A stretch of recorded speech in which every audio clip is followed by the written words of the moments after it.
TTD Parakamani case విచారణ ముగుస్తుంది. ఈ కేసుకు సంబంధించి డిసెంబర్ 2న నివేదికను సమర్పించాల్సిందిగా హైకోర్టు గడువు విధించింది. దీంతో ఈ కేసు పైన హైకోర్టుకు నివేదికను సమర్పించేందుకు కసరత్తు చేస్తున్నారు. హైకోర్టు ఆదేశాల మేరకు పరకామణి కేసును అక్టోబర్ 27న CID additional DG Ravishankar Ayyanar నేతృత్వంలో సిఐడి విచారణ చేపట్టింది. ఈ కేసులో ఫిర్యాదుదారుడు సిఐ సతీష్ కుమార్ విచారణకు వెళుతూ హత్యకు గురి కావటం సంచలనంగా మారింది.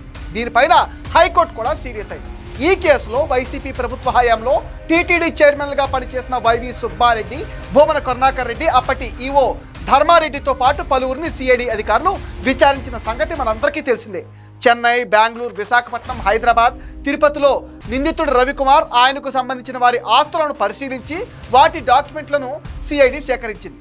గత ప్రభుత్వంలో లోక్ అదాలత్తో రాజీ నేపథ్యంలో తిరుపతిలో 2వ అదనపు కోర్టు సిబ్బందిని కూడా సిఐడి అధికారులు ప్రశ్నించారు.